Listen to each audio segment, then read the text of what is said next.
L200 or Triton, Series 5 between about 2015 and 2018, the third gear problem.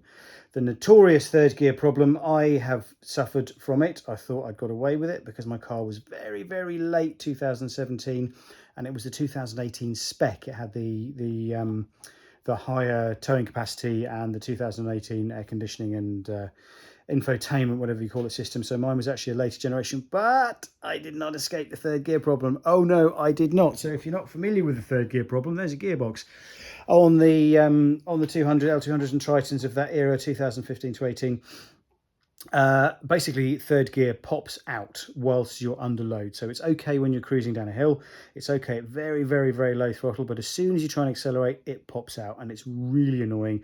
And effectively, you have no third gear. I've been driving the truck since June. It's now September without third gear, second to fourth. And of course, every time I want to do anything, I need to be in third gear. But anyway, Mitsubishi know all about this.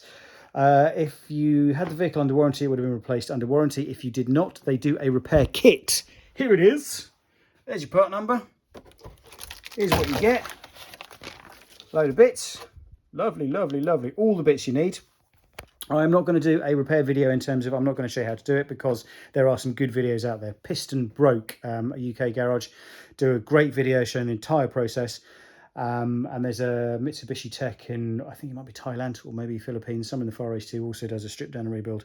So they show you how all that works. I'm more concerned about whether this is a DIY job. Why DIY? Why would I not pay someone? I mean, I've had to buy this anyway. I've obviously had to pay somebody to remove the gearbox because I live on a small island. You know I live in Corfu. And good mechanics are few and far between.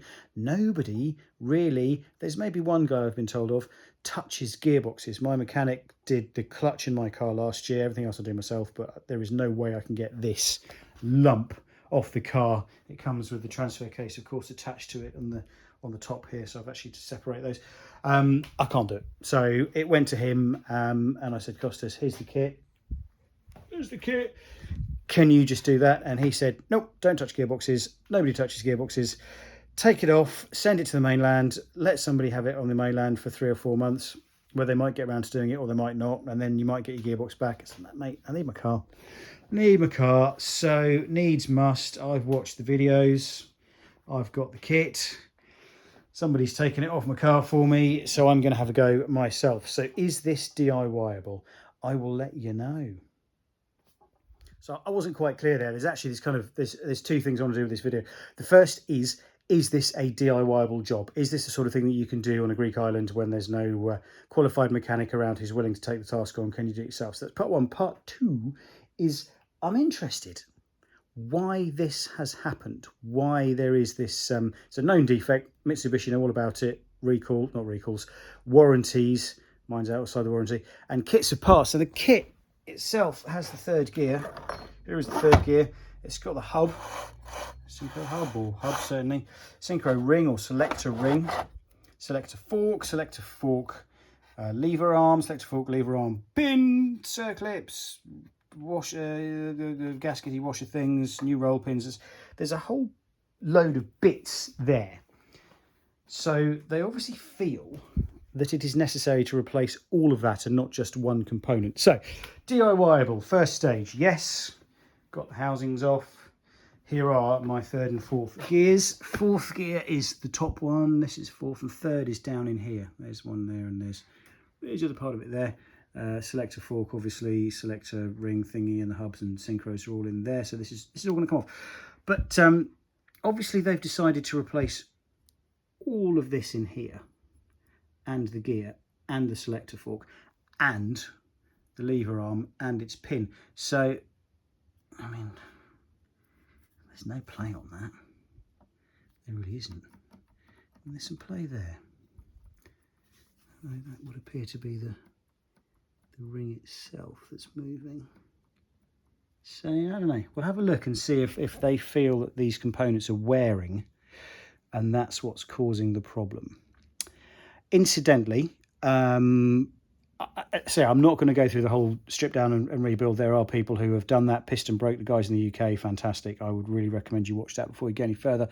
But there's going to be a few little hints and tips. So one of the things that I'm going to point out is this little lever arm here. If you look at it straight on, it looks perfectly symmetrical, doesn't it? It looks the same. But if you look at it in real life, you will find that the hole is off center.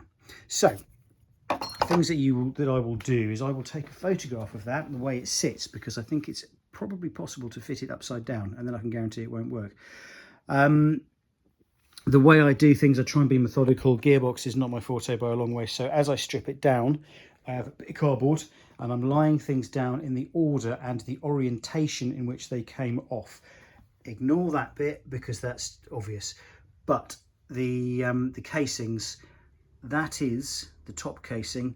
It's on the right hand most side of thing. It came off first, then came off the snap ring, the big snap ring and the big nut before removing the intermediate casing. You will note they're the same way up as well. So when I come to reassembly, and also the bolts, associated bolts for each one are kept with them, so everything is going to be kept in order. I have the workshop manual, computer's off. I have the genuine workshop manual, which I refer to, and I will also be watching that piston brake video again, probably about 17 or 18 more times to make sure I do this right. But do yourself a favour, just lay it out in the same order that it came in. Incidentally, going back to that thing, I don't know if you can see this, for example, the selector ring. It's actually different. There is a tiny chamfer, can you see that there? That isn't on there. So again, when I come to remove that, I can see that chamfer is on the top here. But I will be taking, that's it, might just be a bit aware. I shall be taking detailed photographs and I will take this off, and when I lay it down, I will lay it down the same way up that it is on the transmission, so that when I get the new one, I can compare it to the one that's lying on the floor on the cardboard and make sure it is the right way up before it goes back on here, because I do not want to find, when the gearbox is reassembled and reattached to the car and I go to select it third or fourth, that it makes a graunchy noise. I don't want that. So everything will be photographed, and as I say, use your bit of cardboard and make sure everything goes the same way up, so that when you put it back on, you just lift it, literally lift it and put it on. You haven't got to, oh, is it that way up or that way up, or just, you know, put it down that way, it's going to come up that way. Hint and tip. So a note of caution, I think, although I'm not entirely sure. So there is a snap ring for adjustment of the third and fourth synchronizer hub. There are many different specifications, and as you can see, there is not a lot between them. Hundredths of millimeters. Okay, so they are absolutely crucial when you get your kit. This was mentioned by the guy in Piston Broke. You get little pins and you get E-clips, circlips, all kinds of stuff. What you do not get is a circlip that goes on there. I'll show you in a second. Goes on that bit there. I think, although I am not sure, that circlip is the snap ring for adjustment of third and fourth synchronizer hub, I believe, because it goes on the synchronizer hub. When you take it off, be careful, because mine went from here, it bounced off the transfer case, it went behind my toolbox, it bounced out there, and it ended up right here on the floor. I have not touched it since it did it, because I wanted to show you it's gone from there to there. Do not lose that, because you don't know what size that is. So you don't know which of these 12 you need if you lose it. I was very nearly a plonker then. Be careful with that one, eh? So having picked it up, I don't know if you can see this. That's terrible. That to me looks like a green mark on there. Can you see that? No, just there, look. Green line, single, 2.47 millimeters, plus or minus 0.03 of a millimeter. But I didn't see that mark before I took it off. It was all this. See all this. This is all the crap that was on it. So I've had to clean it up. So a lesson. Maybe it's worth cleaning that up and checking your colour before you ping it off and lose it, so that when you ping it off and lose it, at least you know which one you need to replace it with. Oh, you got to do some thinking. So I've just started to remove I think it's the selector ring with these little bits in here. These little bits in here, I'm actually going to pull them out first. I just tried to move this and they moved. What's that? That, my friends, is a hole for the rest of the gearbox. Let's put something in there before one of them ends up in there. Thinky, thinky, thinky, think. Don't want to make bad mistakes. So, in terms of, well, both things, okay, DIY, first thing, right, I have got the new third gear installed, the new synchro rings, I think they are the gold parts, there's 3 pieces in there, make sure you get them in the right way around. I've got the, do you know what, I don't even know what these things are called, to be honest, but this hub, it's definitely a hub, I think it's the selector hub. That's back in. I've check fitted that the snap ring fits in that groove there, and it is perfect because that's the one I believe that sets the end float and everything else. So that's all very good. So, and then part 2 is, of course, why? So far, the only different thing I've noticed, different, is the selector fork lever arm. So this is the old one with this arrow on it, so I know which way it goes in, and this is the new one. You can see they are significantly different in shape. Certainly this one is a lot beefier. It's covered in oil because I've been trial fitting it. As I say, it will go in either way up, but only one way up is the right way up, and I will show you which way up is the right way up. It's the way it is now. You can see you've got the arrow on here, and this is it. So I don't know what you call that, the fat edge. The fat edge is the top edge, so that she goes in. You kind of do a thing like that, and it was working. And of course, it was working, and I'm videoing it. It won't because I've only got one hand. There we go. So she goes in like that. Okay, perfect, good. So, and then in terms as to why the components seem identical. I will have a good look at this later because I want to get this thing back together and back in my car. The only things that, so these teeth here are the ones that this, I guess it's the selector ring, engage with. I'll show you how all this works later. And these, they feel all right, to be honest. I can't really, we'll clean the oil off later and have a look and see. The synchro bits all rub against here and in there. This is the hub. Now this, definitely, if I rub my fingers on that, that's rough. That's rough as hell. The edges of these teeth, if you will, splines, I guess, are sharp. Oops. And on the new one, of course you can't see this, but if you rub your finger on it, they feel just a tad smoother. So that is definitely worn, I think. Definitely, I think. One or the other, innit, Mary? Definitely feels worse. And then we'll have a look inside here later and see if there's any sort of noticeable damage. It'd be interesting to see if there's a change to the design of these engagement bits. Remember to put it back the right way, which is that way, so it goes on the right way. It tells you in the manual. I told you I have the manual, so this is the official one. So when you put that back on, clutch housing side identification groove. It's the synchronizer sleeve, apparently that's its official name. Cool. So we will crack on with putting this back together. She's coming along, selector fork in, ringy thingy in like that, everything's all put back together. So just another little hint for you when assembling: a syringe with transmission fluid, lubricate the bits. You can see a little bit of oil just on my arm there, there's some on the pin, I haven't put the ring on that. In here, you probably can't see it now, there's a little bit, see, inside the synchros and everything, I have oiled, and I'm going to put a bit more oil on the top here before I drop the next few bits in. One schoolboy error, I left Costas, the mechanic, 4 litres of 75/85 GL4 transmission fluid to refill the box and the transfer case, and of course I didn't leave any for me to lube up the box. However, I've got 75/90 Transmax Universal, and it says it's a GL4 stroke GL5. Now I wouldn't put this in the box per se because the spec is 75/80, I think. Whatever. GL4. This is 7590 GL45. As a tiny spoonful to lube up all this lot, it ain't going to be a problem. But it's always a good idea. Obviously, when you start the engine, it's going to throw gear oil everywhere. But just let's have it nice and slippery before we even start the engine. Right, disappointingly, bodging time. There's a new nut that goes on. That's the lay shaft, I believe, the intermediate shaft right here. It is a, I'll go through the tools at the end, but it is a 46mm socket. I had to get that specially. This needs to be done up to 255 Newton meters in accordance with the manual.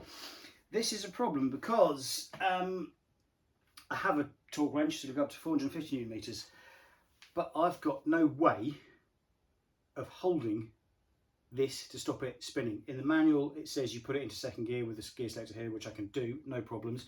And then that's the easy bit. Then it says you counter hold this and the input shaft.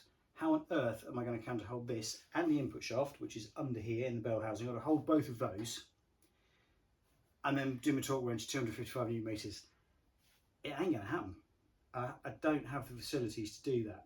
I mean, I could lift the transmission up and put it in the vise, hold the input shaft with rubber blocks in the vise and do that. Can't hold the output shaft. There's no real way to do it. Again, on the videos I've watched, the impact gun seems to be the way to do it. Now, Makita do actually do a spec for the number of seconds for a given bolt size or fastener size. Will give you a specific torque. This is a 32mm M32, which doesn't go up to, goes up to M30. This is Makita DSW 1002. It's a 1000 Newton meter gun, so it's a big one. It's got plenty of power. It will easily do with 255, but I don't really know when I'm going to get there. It popped the old one off relatively easily, so I've tightened it down a little bit so it's snug. And I'm going to put this on and I'm just going to have to hold it on for a number of seconds, probably about 1.5 to 2 seconds I think should do. And then the nut is staked anyway, so it ain't going to come off, but it would be nice to get that tension in there. And try and hold this at the same time. Let's see what happens. Well, I don't know. How long was that? I'm going to watch the video back and see how long that was. I want about 1 to 1.5 seconds, I think should do it. Look at my t-shirt. So I watched it back. I think that was about 1 second, which is a bit less really than I wanted to go for. But on the chart, M30, 250 Newton meters down here. Actually, that crosses the line at just under half a second, so go up for a bit for M32. Yeah, and then if we go for high tensile bolt, similar thing, 255, M24 it goes up to, but so we say 255 is approximately here, and again it comes down to less than a second, so I've done about a second. That takes me up around here, around 350 maybe. 1 second. M30, God, I mean that puts me up at 400, but it isn't. I've done a second. That's got to do. It's got to do. Got no choice. I have no other way around it. Hooray! It's finished. Assembly put back together, except it's not finished because I made a schoolboy stupid error. What did I do wrong? What did I do wrong, folks? Can you tell everybody why I'm silly? You want to go to the back door, don't you? You want to go? I know you do. I know you do. You're such a good boy. Right. I told you I bought a couple of seals. This is the output shaft seal. It's and there. This is the genuine Mitsubishi part from Dubai. It took 2 weeks to be delivered, and I bent it. Bent it, putting it in. Idiot. Everything else is complete. So I've got another one of those coming, but here tomorrow. It's a shame because I wanted to get this over to the man to get it put back on the car today, but it is what it is. So before we look at the tools, and I'm going to have a look at, maybe why this thing has failed. Quick thing, is it DIYable? Yes, it was actually very straightforward. The only bits of information that you will need to know if you don't have access to the manual is the big nut. it goes on the end of the countershaft. The one that I did with the impact gun, 255 Newton meters plus or minus 10, or a second or so with your big the Makita DTW 1002 impact gun. I'm not happy about that, but there's nothing else I can do. The chart says that that's more than significant, more than sufficient. It's staked in place. The case bolts, all of them, they're all the same. They are 44 Newton meters. The little ones here with the 12mm head, these are 14mm head, all these. These with the 12mm head that hold the gear shift lever adapter plate thingy in place are 23 Newton meters. So there we go. Yeah. It's wet dog today, because today it's raining. Oh, Pokey, you're all wet, aren't you, my friend? Oh, bless you. So, before anyone says anything about him being on a grease-stained bit of cardboard, he does have a nice dry, warm towel over there, but he has chosen to lie on the grease-stained cardboard. He's a dog. So, you mate? You a good boy? Who's your good boy? Yeah, okay, we don't want to see that. Parts required. As I said earlier, DIY, actually, it was easy. Anyone who is anyway half competent at DIY stuff on your car, this is easy, okay? Not difficult at all. The tools are generally what most of you who do DIY on your cars are going to have lying around. There are just a couple of things you may not have, and a couple of things I had on standby in case I needed them. So the usual stuff, got a big bang bang with a piece of wood. Always hit the wood and the wood on this, because this is an aluminium casting. If you crack this, you are going to be very, very sad. I used that to separate where you've got, you take out this intermediate section, if you like, in this top section. As you can see with my goo, you have an FIGP, a fixed in place gasket.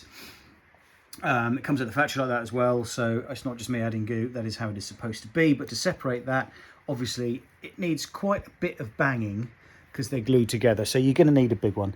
Then a normal hammer, this one, or a ball peen is fine, and a dead blow hammer, or a rubber mallet or whatever. Dead blow preferable, for getting in and out the roll pins, and probably something else. And again, just general bashing of things around, nice, soft, gentle. Chemicals required, some sort of cleaner, whatever. I use a syringe to apply my gear oil. You don't need to, just means I can get it right in there in the synchros and all the rest of it. You will need a sealant, again, for here and here, and also here where the gear lever goes in here. Whatever, again, of your choice. This one, 320 degrees C temperature, and it's oil and fuel and everything else resistant, so make sure you get one that's oil resistant and can take a decent temperature range. Breaker bar with a 14mm on it, torque wrench up to 44 Newton meters, 3/8 ratchet or quarter, half inch if you want, quarter will be too small, little short extender, 14mm, 12mm, 6-point preferable. This one isn't, obviously, as you can see, 6-point if you can.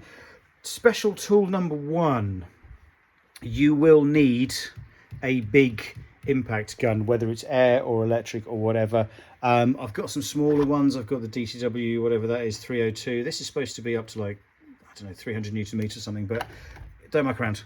Get a big one. Getting the big nut off and particularly back on again, you need a big boy for that. And to that end, to do that, you will require a 46mm socket. Purchased specifically for this job. Amazon special, nothing expensive. This is probably the only time I'm ever going to use it, so there's no point buying a snap-on one for 100 quid, whatever. 18, 19 euros I paid for that, whatever.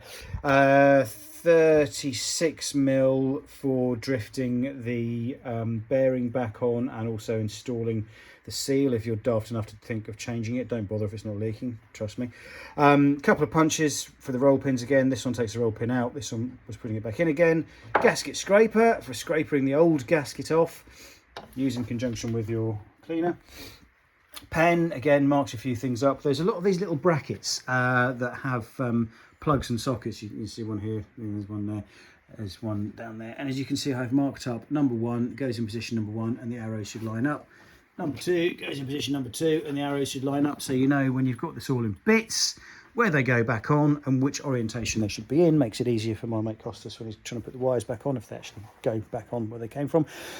Special tool-ish, number 2, three-legged puller. You will need to remove the 4th gear pinion and its bearing. There is a special tool, but a three-legged puller seems to work quite well. This is, again, it's not an expensive posh one. It's not the cheapest of the cheap. It's half decent, but it's not amazingly brilliant. If this didn't work, backup number 1, I didn't get it out because I'm silly.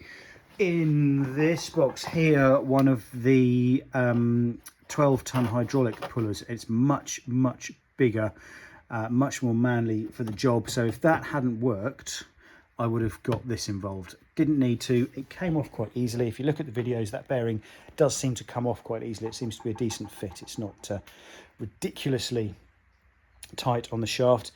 Actually, going back to this, I used this just to tap the bearing back on. If that hadn't worked, special tool number 3, if I didn't need it, but I do have, as a backup, I've got a floor standing hydraulic press. So if it came to it, I can remove that shelfy bit, put the transmission in there, and I could have pressed it back in. So it's worth having on standby, but I didn't need it. No one else seems to have used it. So yeah, required big snap ring pliers, because there's a big snap ring at the top, so you can't have little piddly ones. You need big ones to get it off. And the other thing you require, which again you may or may not have, big set of these kind of pipe wrench, swan neck, whatever you call them type things, because when you put that special, as we spoke about, snap ring with the particular dimensions back on, you have to be able to, I should have showed you this, but you have to be able to get over the shaft and get it from down below. So it needs to have jaws that are long enough to go down and snap it back on. You won't do it from the side, trust me. You have to go from above, so it needs to be long enough to go over the shaft and down. So you need some big ones, but there's nothing there, really nothing there. I think there's a pry bar that I was on the floor, I must have used for something, I can't remember. Nothing drastic. If you're only interested in doing this job, this video, if you're wanting to know if it's a DIY or not, we're finished. If you're interested in understanding, potentially, because I don't know, I haven't looked at it yet, why this problem occurs in the first place, stay tuned. I'm going to get the bits together and we'll have a look at what state they are in. Right, so I believe we have answered question 1 quite succinctly and discovered that indeed, yes, this gearbox repair is DIYable, as long as you've got somebody who can actually remove the gearbox and fit it for you, because that's the tough bit. This bit is really straightforward. So question 2 was, why does it do this? Now, I've had a good poke around and I have some ideas. I have no definitive answer. I'm not Mitsubishi, so these are my thoughts, and this is why I think we've got the problem. So first of all, before we get any further, I thought the first thing to do would be just to establish how a gearbox works and how it selects and retains the gear that you want to use. So here are some parts. I shall try and show you with the aid of just these parts and not the rest of the gearbox. But it's a little bit tricky because I kind of need more bits, but they're all in the gearbox. So anyway, the most important thing, the first thing, is this bit here. And this is, as you can see, a gear wheel. This is the 3rd gear. This here, these teeth, are the ones that mesh with the other gear and give you your ratio. So this gearbox on the Mitsubishi is 6 forward speeds and 1 reverse speed. So we have in total 14 of these, 7 of which are on the lay shaft and 7 of which are on the output shaft. Now, the first thing to note with a gearbox is when you change gear, when you graunch gear, when you miss shift and you get that horrible noise, what you are not doing is changing gear. This gear remains meshed with its counterpart at all times, and in fact all 14, okay, maybe not reverse, certainly 12 gears remain engaged with each other, meshing all the time. So you never choose or shift in and out of gear.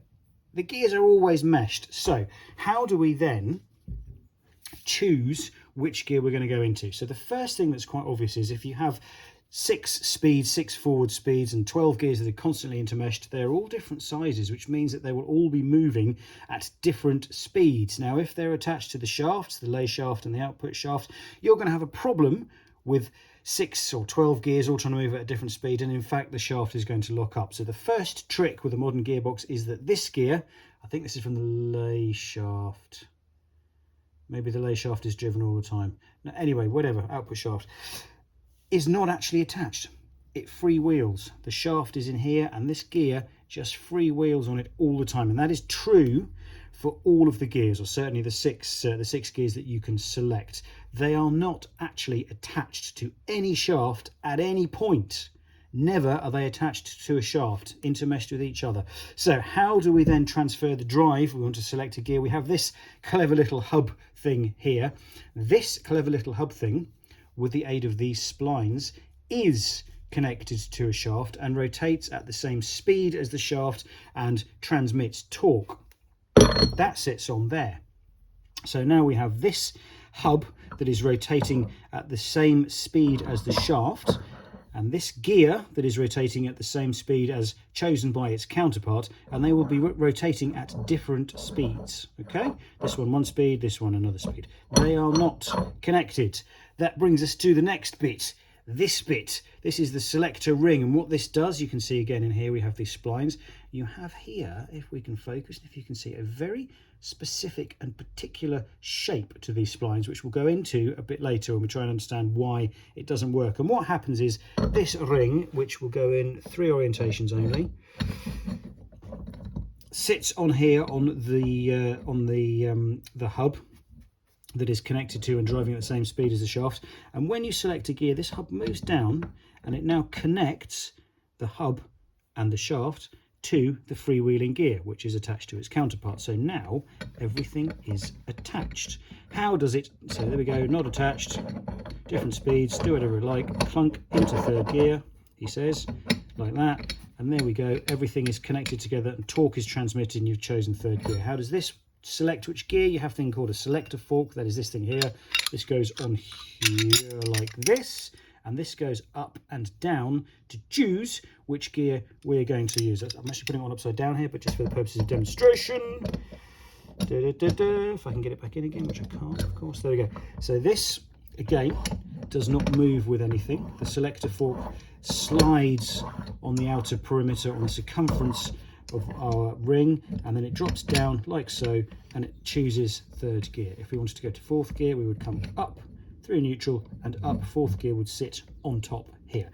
So that is how that works. Importantly, I believe we have this this lever arm here, and this sits in here, and this is the bit that forces this fork to move up and down. This far end of it here is connected to the shift rod. So when you do that, it does that. Okay, so that is how we choose and select which gear we are going to have driving the car. There's some other bits in here that I don't have because they're in the gearbox. I've reused them. We have inside here things called synchro rings. They sit in here, and we'll have synchro rings on top of there. I'm not even going to go into the way the synchro works because it's not that important. You actually can change gear without the synchro rings. They just make gear changing easier and prolong life of the box, but they're a bit complicated. I won't go into that. The next thing I'm going to do is have a look at why I think we have the problems with these. So as previously mentioned, when you get the kit of parts from Mitsubishi, this is what you get. You get all of these parts. You also get a couple of roll pins and a couple of crush washers for the drain plugs, etc. They've been used. These are the parts that have been replaced. So Mitsubishi, in their wisdom, have decided that there's enough problems with every single one of these components to justify changing them in an attempt to resolve the third gear issue. They did try a simpler repair, which didn't work. So they've now gone to the point of, right, we'll just replace all of this, and that, fingers crossed, is going to work. So what is the problem? There are a couple of things, I think, all of which themselves are small issues, but when you combine them across these 4 major components, and this 5th one, becomes enough of a problem that the third gear will disengage. So I mentioned earlier the profile of these, in fact I was talking about this one, the profile of these little splines is absolutely critical to the gear remaining engaged. I don't know if you can see, but they're kind of chamfered. They're like a little V shape in here, and on here is a corresponding shape, a half of a V, that will sit into there. So the top part, that steep angle, is to help with engagement of the ring. That and the synchro just helps that this slide, if it's not quite lined up, they will just push it until it rotates into the right place. So they are, you know, that's during gear selection. We're not too concerned about that. What we're concerned about is how it retains the gear in that selection whilst torque is applied. So as you can see, we have this slope on here. Okay, we have another slope on here. And what happens is those slopes, when torque is applied, they force into each other, and that helps to prevent the gear from coming back out, because to enable the gear to come back out, you need to remove the torque that is holding those two slopes together. It won't pull out because the slopes will prevent them from pulling out. It's kind of tricky to explain without, because it's together, but those slopes are what holds it engaged. One of the changes that I've noted that Mitsubishi have made is to the shape of these slopes in here, the angle. They've also omitted, you can see here, we've got slopes on both sides, on the leading and trailing edges of these splines. They seem to have omitted the trailing edge ones now, and I guess, I can't measure it, but I would imagine that what they've done is they've increased the angle or the slope of this edge here, and the same with this one, to hold it in tighter, or in fact more specifically to make it more difficult to pull this out against the slope with the torque applied. So that seems to be the first thing they've done, is they've changed the design of this. I would assume that correspondingly they have changed the slope angle of these to match up perfectly. That's why we're replacing both of these parts. Something of note is Mitsubishi did try an interim fix of this when they first noted that they had a big problem, and in here, this part here, we have a thing called a spring detent. You can see a little V-shaped notch in there. In here sits a little ball bearing with a spring behind it that presses against here and holds this ring, I believe, in the neutral position. And they changed those as a first course of repair, but of course it didn't really work because they only sit there in neutral. They don't actually hold this ring in place. That being held in place is accomplished purely by the shape of these slopes and the way they match together. So the first thing is they've changed the slope shape. The second thing that I've noticed is, I don't know if you can catch it in the light here, but we have some shiny parts on the edges of these parts. Okay, probably hear my cat now wanting his lunch, which have been worn, where they've clashed on here, and the same on the ring, the gear itself. You can see we've got these very little shiny parts where, again, small amounts of wear have taken place. And one of the symptoms, the early symptoms of these things failing, is a graunch or a notch as you engage the gear, and I believe that's these hitting these just as it sits into place. So they've changed the shape of all of that. The next thing that I've noticed is they've changed the shape of this selector arm, selector lever. I don't know why they've added material at the top here, but they have it significantly bigger, as we saw. But one thing I can show you is the pin that it rides on is quite worn. There's a shoulder. My nail just there, see that? And that makes this just a little bit loose in here.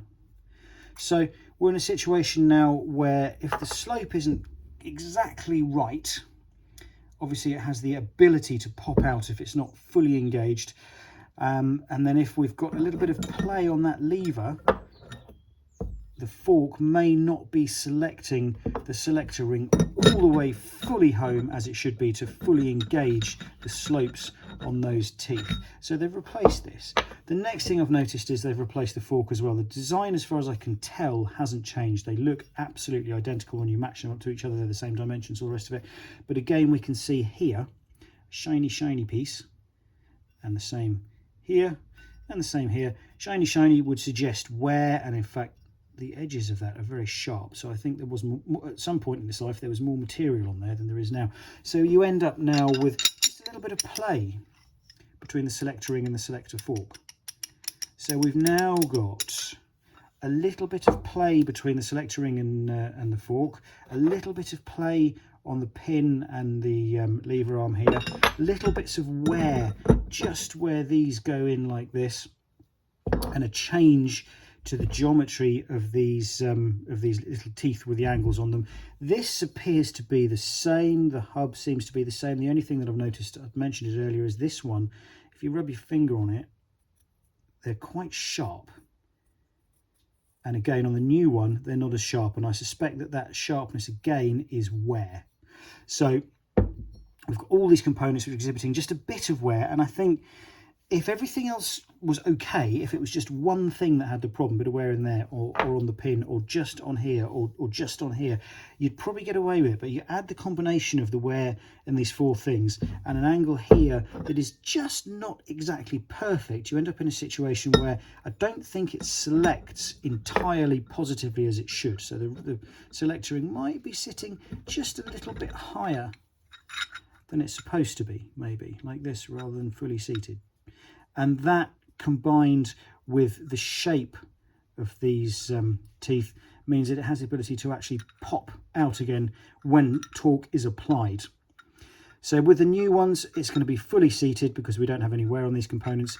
And this engagement, the slope, is going to be a tougher engagement because the slope angle is different. So you can't, while the torque is applied, you can't pull them apart. You have to let the torque come off.